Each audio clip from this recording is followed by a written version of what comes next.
जीवन में सभी व्यक्ति सुख चाहता है, अपने दुखों का अंत चाहता है, लेकिन कबीर महात्मा कहते हैं सुमरन से सुख होता है, सुमरन ते दुख जाए।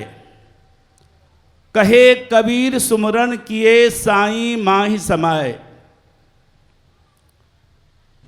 एक पंक्ति में कबीरदास जी ने सारी बातें कह दी। सुख कैसे मिलेगा? नाम के सुमरन से। दुखों का अंत कैसे होगा? नाम सुमरन करने से। परमात्मा में विलीनता कैसे होगी? परमात्मा की प्राप्ति कैसे होगी? परमात्मा तत्व में तदा स्थापित कैसे कर पाएंगे? नाम सुमरन करने से। सुमरन सुरति लगाई के मुखते कछु न बोल। अंदर के पट खोल कर बाहर के पट दे, बाहर के पट दे कर अंदर के पट खोल। सुमरन में सुरति को जोड़ना है, मन को जोड़ना है। कितना भी मन अशांत रहता है, कितना भी परेशान आप रहेंगे, कितना भी आप अशांत हैं, सारी समस्याओं का समाधान एकमात्र नाम का सुमरन है। आप चित्त को उसमें लगाकर नाम में मन को जोड़कर देखिए। सनय सनय ज्यों ज्यों अनुराग बढ़ता जाएगा, सुरति नाम में जुड़ती जाएगी, दुखों से वृत्तियां हटने लगेगी, और जो सुख शांति का केंद्र बिंदु भगवान का नाम है उसमें मन जुड़ने लगेगा, और आपके दुखों का अंत हो जाएगा, आपको सच्चा सुख मिलेगा। नाम के 2 अक्षर हैं, आखर मधुर मनोहर दो, वरन बिलोचन जन जिय जो, कहत सुनत सुमरत सुठनी के, राम लखन सम प्रिय तुलसी के। नाम में 2 अक्षर हैं। उसे कोई राम कहता है, कोई कृष्ण कहता है, कोई शिव कहता है, कोई ओम कहता है। अनेक गुणवाचक भगवान के नाम हैं, लेकिन वह नाम कहने में नहीं आता, बोलने में नहीं आता। उसकी महिमा सुनाने में बड़ा सुख मिलता है, उसमें मन जोड़ने में बड़ा सुख मिलता है, लेकिन उस नाम का बखान नहीं किया जाता। नाम को अव्यक्त कहा गया है। हम भगवान को सिया राम कहते हैं, हम भगवान को लक्ष्मी नारायण कहते हैं, हम भगवान को राधा कृष्ण कहते हैं। अनेक नामों से हम पुकारते हैं। गौर से जरा आप देखेंगे तो पहले लक्ष्मी है और फिर नारायण है, पहले सिया है और फिर राम है, सीता है फिर राम है, उमा है फिर शंकर है, राधा है फिर कृष्ण है। नाम में जो 2 अक्षर हैं, व्यक्त करने के लिए इन नामों के द्वारा उच्चारण किया भगवान के नाम का। ये गुणवाचक नाम है भगवान के, लेकिन भगवान का सच्चा नाम अव्यक्त है। नाम के 2 ही अक्षर हैं, लेकिन वह हमारे अंदर है।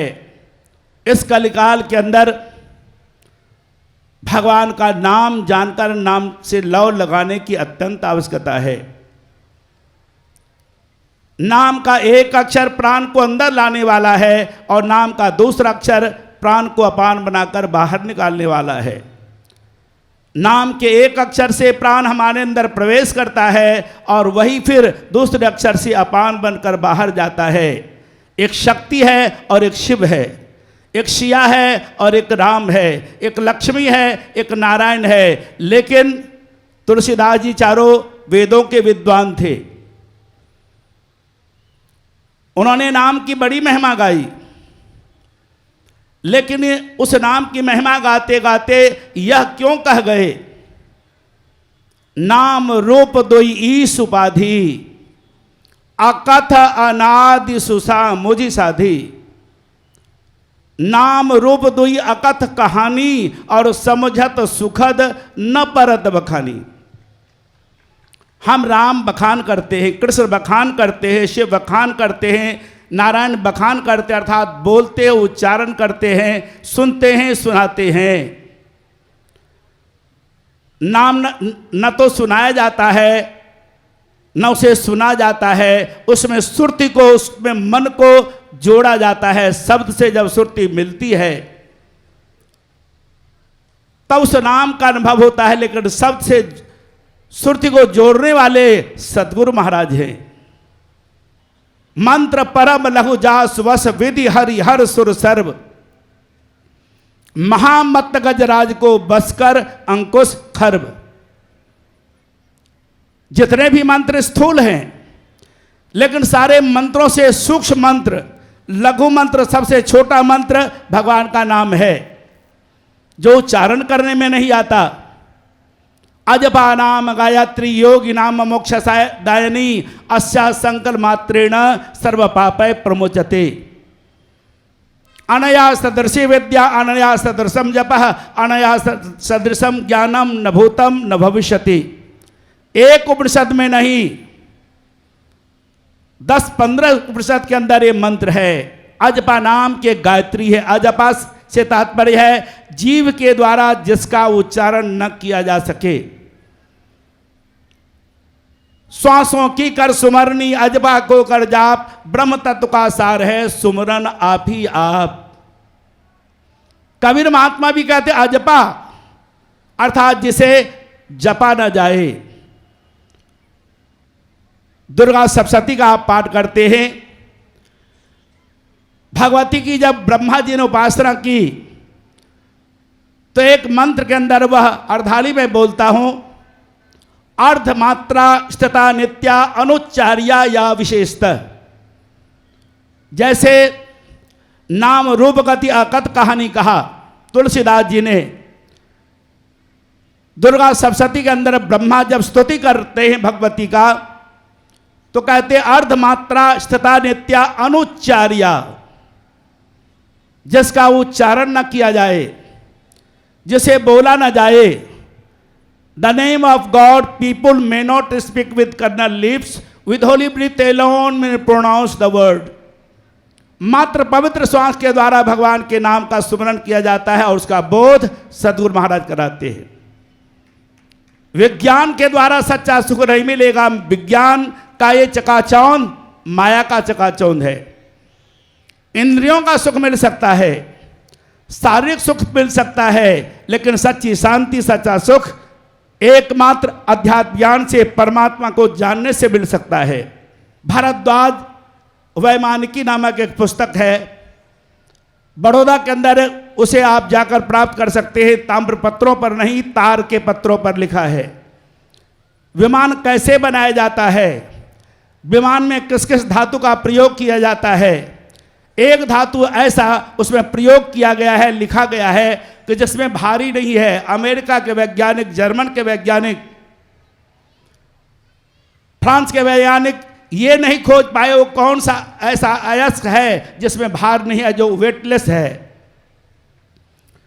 विमान में दर्शक दीर्घा होता था, वहां से बैठकर शत्रु का विमान कितना दूर पर है देखा जा सकता है। शत्रु के विमान में कौन कौन बैठा है देखा जा सकता है। वो क्या क्या बातचीत करते हैं ये सब देखा जा सकता था, सुना जा सकता था। लेकिन इतना विज्ञान पाने के बाद भी किसी के मन में शांति नहीं थी, उन ऋषियों के भी मन में शांति नहीं थी। और तब ऋषियों ने एक उद्घोषणा की, यदा चरवदाकाशम वेष्टिशन्ति मानवा तदा देवम अविज्ञा दुख शांतो भविष्यति। ये संसार के लोगों, कदाचित निराकार आकाश को मृग चर्म की भांति, चमड़े की भांति लपेटकर बगल में दबाने का सामर्थ्य तुम प्राप्त कर लो विज्ञान की शक्ति से। फिर भी जब तक हृदय स्थित परमात्मा को नहीं जानोगे उसमें ध्यान को नहीं जोड़ोगे, मन को नहीं लगाओगे, तुम्हारे दुखों का कभी अंत नहीं हो सकता। ये ऋषियों की उद्घोषणा है। और तब भरद्वाज ने भी याज्ञवल्क्य से ज्ञान प्राप्त किया, विश्वामित्र ने भी वशिष्ठ से ज्ञान प्राप्त किया। इसलिए भाइयों, विज्ञान का कितना चमत्कार हो जाए, वे विनाश के ही कारण हो सकते हैं, वे सुरक्षा के साधन नहीं हो सकते। सुरक्षा का एकमात्र साधन परमात्मा का नाम है। सबकी रक्षा करने वाला परमात्मा है और परमात्मा आपके हृदय में स्थित है।